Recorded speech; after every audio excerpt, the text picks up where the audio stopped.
Hi friends, അപ്പോൾ എല്ലാവർക്കും നമസ്കാരം. പുതിയ വീഡിയോയിലേക്ക് സ്വാഗതം. അപ്പോൾ നമ്മൾ ചാവ മൂവി കണ്ട് വന്നിരിക്കുകയാണ്. ഹൗസ്ഫുൾ ഷോ ആയിരുന്നു. പടം കാണാൻ കുറച്ച് ലേറ്റായി. ഗംഭീര മൂവി, അതിഗംഭീര movie, must watch in theatre ആയെന്ന് തന്നെ പറയുന്നു. ഈ പടം തിയേറ്ററിൽ നിന്ന് മിസ്സാക്കരുത്. അതിഗംഭീരമാണ്. ഇന്ന് എല്ലാ ഷോസും ഇവിടെ ഫുള്ളാണ്. ഈ 10,000 ഷോയും ഫുള്ളാണ്. സൺഡേ ആണ്. അപ്പോൾ നോർത്ത് ഇന്ത്യൻസ് ആയ ആളുകളൊക്കെ മാക്സിമം പടത്തിന് കയറുന്നുണ്ട്. ഞാൻ കാണുന്ന സമയത്ത് ഒരു 40% അവർ തന്നെയായിരുന്നു. അപ്പോൾ വിക്കി കൗശൽ അവതരിപ്പിക്കുന്ന മറാത്ത സാമ്രാജ്യ രണ്ടാമത്തെ ഭരണാധികാരിയായ സാംബാജി ജീവിതത്തെ ആസ്പദമാക്കിയുള്ളൊരു ചരിത്രപരമായ ഒരു ആക്ഷൻ ചിത്രമാണ്. ആക്ഷൻ ഡ്രാമ എന്ന വിഭാഗത്തിൽപ്പെടുന്ന ചിത്രമാണ്. അപ്പോൾ ശിവാജി സാവന്ത് നമ്മൾ ഓൾറെഡി കർണൻ എഴുതിയ ആളാണ്. എഴുതിയ നോവലിൻ്റെ ദൃശ്യാവിഷ്കാരണം കൂടിയാണ് ഈ പടം.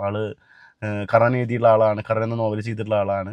മറാത്ത എന്ന് പറഞ്ഞു കഴിഞ്ഞാൽ, മറാത്ത സാമ്രാജ്യം എന്ന് പറഞ്ഞു കഴിഞ്ഞാൽ അവിടെ ഔറംഗസേബ്, ഛത്രപതി ശിവ എന്നൊക്കെ നമ്മൾ പഠിച്ചിട്ടുണ്ട് ഒരുപാട് കാര്യങ്ങൾ. ഇപ്പം മഹാരാഷ്ട്രയിലൊക്കെ പോയി കഴിഞ്ഞാൽ, പണ്ടൊക്കെ പോണ സമയത്ത് ബോംബെയിലൊക്കെ ഛത്രപതി ടെർമിനൽ എന്ന് കേൾക്കുമ്പോൾ നമുക്ക് ഇതിനെക്കുറിച്ച് വലിയ ആധികാരികമായിട്ട് അറിവുണ്ടായിരുന്നില്ല.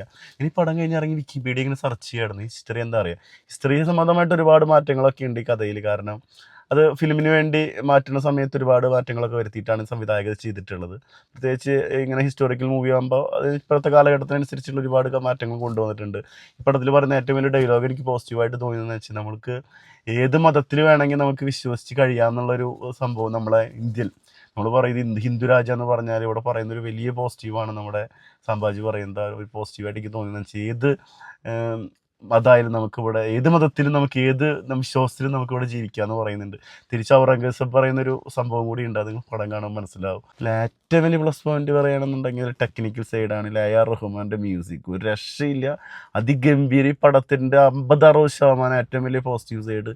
ഇതിൽ സ്കോറിങ്സ് കാര്യങ്ങളൊക്കെ കയറി ഇറങ്ങി നിൽക്കും. വില്ലൻ വരുമ്പോഴും ഓരോ സീനുകൾ വരുമ്പോഴുള്ള സംഭവങ്ങൾ, നായകൻ വരുമ്പോഴും രശ്മിക മന്ദാന വരുമ്പോൾ ഓരോ ക്യാരക്ടേഴ്സ് ഇതിൽ വെച്ച് കഴിഞ്ഞാൽ കുറേ ആളുകൾ ഇങ്ങനെ വരുന്നുണ്ട്.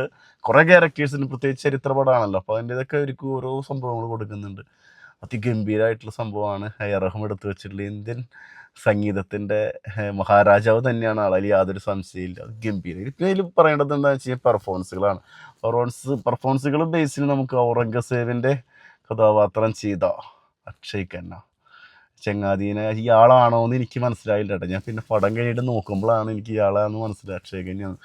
ഗംഭീരമായിട്ട് ചെയ്യുന്നുണ്ട്. വിക്കി കൗശൽ വരുന്ന നമ്മൾ ഓരോ സീനുകളും, ഒരുമിച്ചുള്ള സീനുകളൊക്കെ വേറെ ലെവലാണ്. ആ രീതിയിലാണ് പെർഫോം ചെയ്തിട്ടുള്ളത്. ചില സമയത്ത് ഒരു പക്ഷേ മുന്നിൽ ഔറംഗസേബ് കയറി പോകണ്ടെന്ന് തോന്നും. ഫിലിമിലെ ഒരു രശ്മിക മന്ദാനയുടെ റോള് വരുന്നുണ്ട്. അതുപോലെ കുറേ ക്യാരക്ടേഴ്സ് ഉണ്ട്. ഇതിലേക്ക് അറിയാത്ത, ഞാൻ ഇപ്പോൾ ജസ്റ്റ് IMDb നോക്കിയപ്പോൾ എന്താണെങ്കിലും ഓരോരുത്തരുടെ പേര്, ക്യാരക്ടർ ചെയ്ത ആളുകളെ പേര് മനസ്സിലാക്കാൻ വേണ്ടി എടുത്ത് നോക്കിയതാണ്.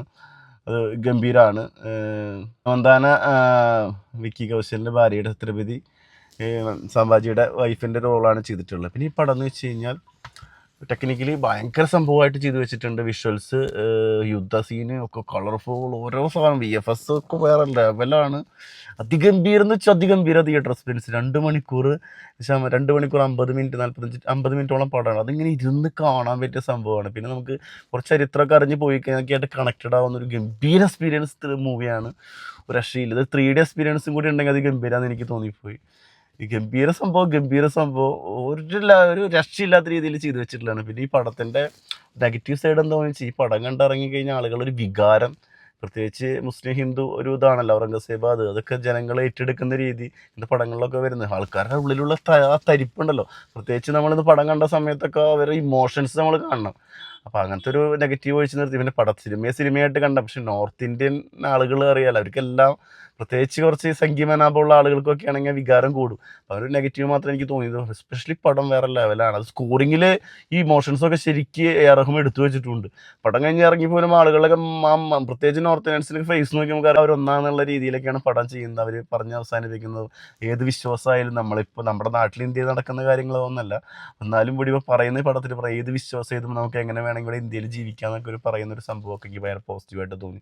പിന്നെ ചരിത്ര സിനിമകളിൽ കുറേ സംഭവങ്ങൾ നമുക്കുണ്ട്. അതിൽ കുറേ മാറ്റങ്ങൾ വരുത്തിയാലും കുറേ അതുപോലെ തന്നെ ചെയ്യേണ്ട ഒരു അവസ്ഥയും കൂടിയുണ്ട്. എനിവേ ഗ്രേറ്റ് തിയേറ്റർ എക്സ്പീരിയൻസ്, ഒരു രക്ഷയില്ലാത്ത തിയേറ്റർ എക്സ്പീരിയൻസ്.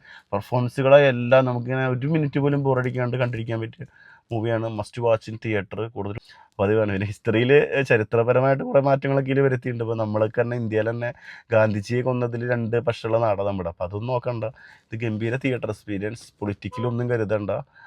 നമുക്ക് നല്ല രീതിയിൽ എക്സ്പീരിയൻസ് ചെയ്യാൻ പറ്റിയൊരു മറാത്ത രാജകീയമായിട്ടുള്ള നമ്മുടെ ഛത്രപതിയുടെ മൂത്ത മകൻ്റെ സംഭാജിയുടെ കഥയാണിത്. നിങ്ങൾ മസ്റ്റ് വാച്ച് ഇൻ തിയേറ്റർ, അത്രേ പറയുള്ളൂ. ഞാൻ ഭയങ്കരമായിട്ട് എനിക്ക് ഭയങ്കര ഇഷ്ടപ്പെട്ടു.